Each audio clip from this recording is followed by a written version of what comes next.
King David, I got a story here in front of me. I sent it to you, but I'm going to read verbatim.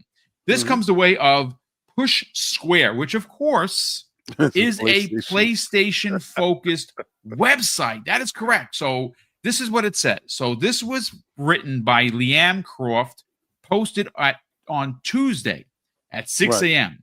And the lead up to this story says that Sony speaks on Bungie's acquisition disaster, takes an apparent losses, sales, user engagement have fallen short or shorter than expectations for both Bungie and SIE. So I'm going to read verbatim from the story here, and this is pretty interesting, folks. Sony's $3.6 billion purchase of Destiny 2's developer Bungie has, for all intents and purposes, been an utter disaster, and the PlayStation 5 and PS4 hardware maker all know this to be true.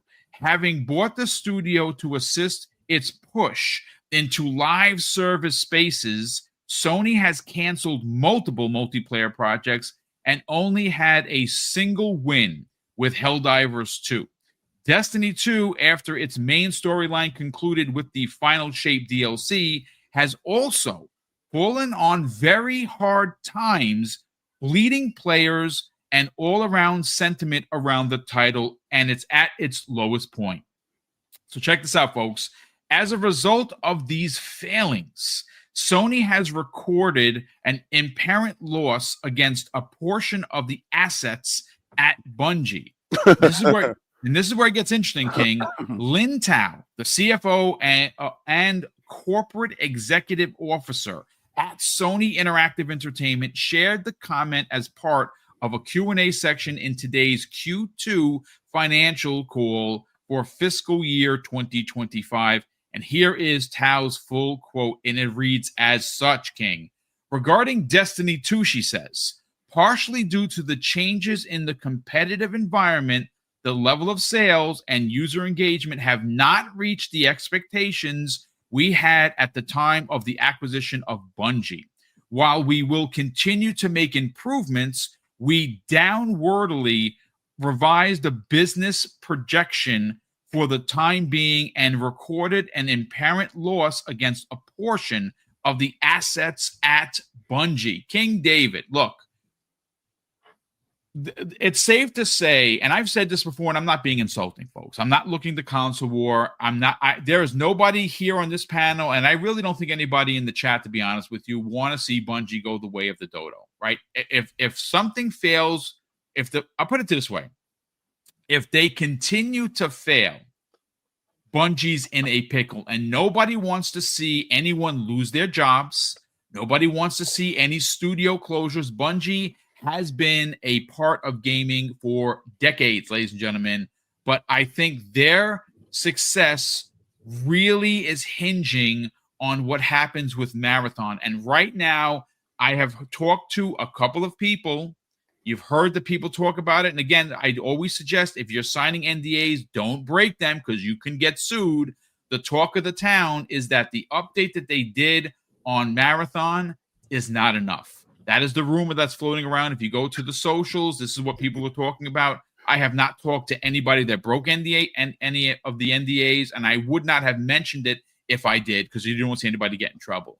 But the talk on social media is that Marathon, which is considered an extraction shooter, even with its changes, are just not up to snuff. Now, I don't know that for sure because I haven't played it, but extraction shooters are not for me. But there is a problem, a gleaming problem. Arc Raiders the other day had 1 million plus concurrent players and continues to dominate King David on Steam. It's doing well on console. As a matter of fact, PlayStation 5, which is, again, a much bigger base, has only edged out the PlayStation players by a pinch. So there's just as many PlayStation players as there are Xbox players.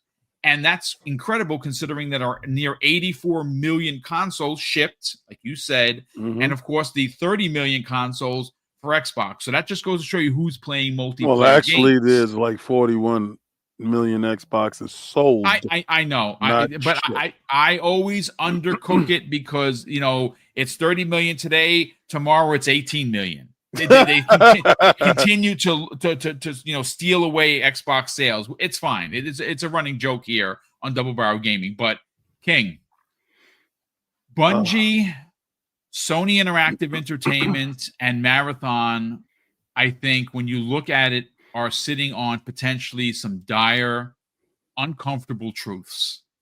Sony paid $3.6 billion. And you know what was interesting? And you actually specifically talked about this not only on ILP, you talked about it on the videos that you've done at the time, where Jim Ryan literally said that the better purchase was not the $67 billion spent on Activision, but was the $3.6 billion investment into Bungie, because at the time, he thought that they were going to run the gambit with the 12 gas games they had, and guess what? So far, they've released one, and that is Helldivers 2, which is ragingly successful.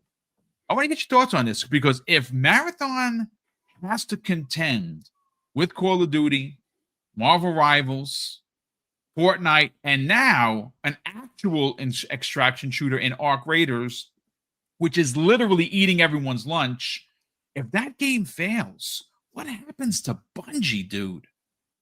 Well, Bungie's dead anyway. Bungie has been absorbed into the whole of Sony. They already told you that they already started the process. So that's neither here nor there. They're done. They were already cooked. I mean, the hyperbole that Jim Ryan actually said after and Jim Ryan pushed that narrative that Bungie was worth the squeeze. I got to give Phil Dominus Maximus Aurelius Spencer, first of his name, his props, because he told you Bungie themselves had a high burn rate. Yeah. And no one understood what he said. This is not the first time that Phil was offered Bungie. He was offered Bungie before they went to Activision, and they went to Activision, and he refused then. And they went there, and then boom, you saw what happened, and they got themselves free from that situation. And then ABK deal happens. Thank God the ABK deal happens after Bungie left, because then you would have had a situation where Microsoft would be in charge of this debacle. And this is a wonderful thing that they were decoupled, if you will, from ABK. So in a reactionary purchase, Jim Ryan goes out and he purchases because he had a strategy. Now, I'm not going to disrespect Jim, because I thought Jim's strategy was sound. If you look at the marketplace and you look at everything and you say, damn, this is where everyone is going, right? Because I think PlayStation would have been in a better position, wouldn't be dropping one game a year. The hell, who are you dropping one game a year? Like, who are you? Like, who do you really think you are to have your fan base and sit down and wait for you whenever you drop at the end of the year? Not everybody cares about your baseball game, bro. Right? So they're here for single-player, story-driven narrative games. And if you have 13 studios, by golly, you should be cranking these things out. But you made big budgets, and Jim saw the problem. That's why Sharon Layden was canned. He was canned because he was ballooning budgets. Yep. So now that you reached the Rubicon and you can't make the way back, you kind of messed up. Jim righted the ship. Had 13 games of service ready to go, with Herman Hulse sitting right next to him, agreeing on everything that was happening. Marathon is one of those games, but they put Bungie in ahead of a lot of that stuff. You have Fear games that's there. You had a lot of games that are there. One of the biggest debacles that happened was Concord. Now, we know what happened in Concord, but I don't agree with how Concord was handled. Me personally, you jazz it up, you fix them up, you put some waifus in it, you make the game actually pleasing. You get rid of the DEI inclusion stuff, and you know what the hell I'm talking about. You get rid of that stuff, and you put in stuff that actually matters. That stuff that actually matters, you resuscitate the game by not selling the game, but placing it in your service. You got to believe in yourself. Xbox believes in itself. That's why Game Pass is successful to this day, because day one titles are in Game Pass. If you don't like that $30, then go get the $16 one. All right, don't cry. They don't owe you anything. They're a corporation, and if you want to partake in day one titles, well, then, hey, You got to pony up. You heard me? So they believe in this stuff. It looks like PlayStation had some weird thing going on, some duality happening here where they didn't really commit to their service. They never really commit to what PlayStation Plus could be, right? And that's their biggest fault. So now when Hiroki shows up, all these games or services get axed. Well, you can't go in there and ask the person that you purchased, the company that you purchased for $3.6 billion, which was an overspend, a reactionary spend, if you ask me. What you do? You got to let them see it through. So Hiroki goes in and cans everything, but keeps Marathon? Marathon was a piss poor title when they showed it. Marathon had some weird, they thought they were really Kojima with the stupid ass cinema that they were showing. It was stupid. It didn't make any sense. Then it comes out, allegedly they stole assets, art design from people. Then you fire the guy who in turn sues you for defamation at what is that number? $200+ million. It's funny how Lin Tao, the CFO at Sony, said that the Bungie is negative $200+ million. That's kind of funny how that's the same number they're being sued by. So again, Marathon is going to fail. Bungie has never been the same regardless. If you heard about the toxic environment that was there, they got rid of all the community managers. They gutted the complete staff. It was a shell of its former self, and it got absorbed into Sony. It was all part of the whole plan to steal the talent, to steal the IP, and to have a live service game that is functional, which is Destiny 2. What they should have did, and I agree with Attic, every day. Lord Attic has been right the whole time. Mm-hmm. They should have canned Marathon, got to work on Destiny 3 and let it be. Yeah. But they didn't. And this is where it comes back to bite you. You have a $3.6 billion arbitrage around your neck that you're never going to get the money back. Nothing that you ever do with those studios, because already you have lost everybody. Yeah. All right, it's not coming back. So again, it's an unmitigated loss. It's a wash, and they need to move on from it right now. Because if you thought that Concord was a disaster, this thing has less flair, less pizzazz, less graphical impact, less style than Concord. If you thought Concord sucked, well, get a load of Marathon, because it's going to suck. Pause. It's going to suck on Xbox, on PC, and on PlayStation. See, at least Concord just sucked in one place. Pause. Yeah. This thing is going to suck all over. Are you saying it's going to be a title of the town? It's going to have a scarlet letter that is so big you're going to see it from the moon. Well, I got news for you. One other point of contention before we get on out of here, because this is one of the shorter shows of the week. This is also a paid-for title, King David. Yeah, that's stupid. They have confirmed that it is going to be $40 for the regular edition and potentially $60 for the deluxe edition that will include skins and such. I got news for you. If this does not launch as a free-to-play game like a Marvel Rivals or like a Fortnite or a Call of Duty Warzone, this thing is not going to sell, and it is going to go DOA maybe even sooner than Concord. Any final thoughts on that, King David? Again, they don't believe in their services. If they actually believed in their service, good. Sell it to everybody else. Yep. Put it in your service. If you happen to have the X amount of millions that are inside your service, make it free for every tier. Make sure every tier has access for it. Give them double XP. Make sure that it's cross save. Make sure that that thing is cross play, cross progression, cross save. Make sure that you give as much life to it as possible. And then drop little vignettes. Do things that are nice with the title. Make the title attractive. but make it attractive to PlayStation owners. Stop treating PlayStation owners like second-class citizens when they're giving you first-class cash when it comes to PlayStation Plus. I want to know what day are they going to wake up and realize they have a service that gives you cloud gaming, that gives you titles that's inside the ecosystem, but they don't believe in it because they don't put day and date. Day and date will not erode your sales. You're not selling anyway. It took I don't know how many years since Astrobot been out, and it's still at only 1.5 million sold.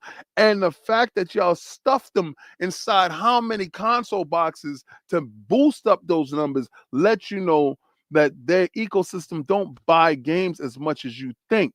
So if they don't, but your services is good, throw it in your service. Get the engagement numbers, get the metrics, then sell it to Xbox, sell it to PlayStation. To PC, sell it to mobile if you gotta.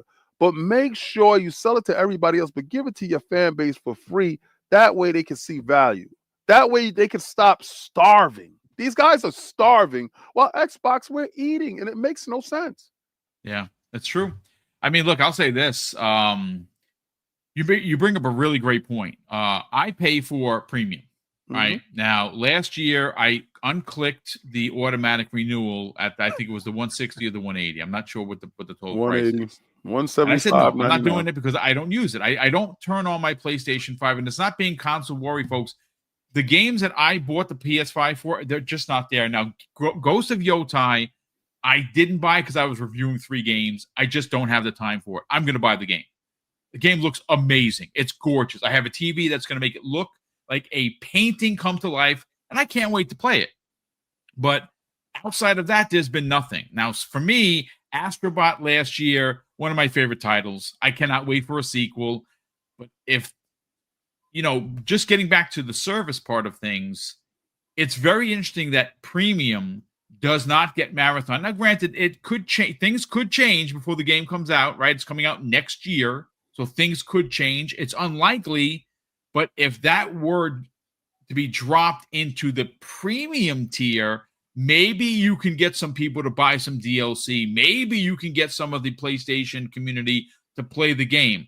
But if this thing launches across all platforms, and again, we expect it to be on Xbox and on PC, I don't think it's going to make its way to Switch, but you never know. But if it's on PS5 and it's on Xbox and it's on Steam, and this thing is $40 out the gate, because it's an extraction shooter, which is a niche market, this thing is going to be dead.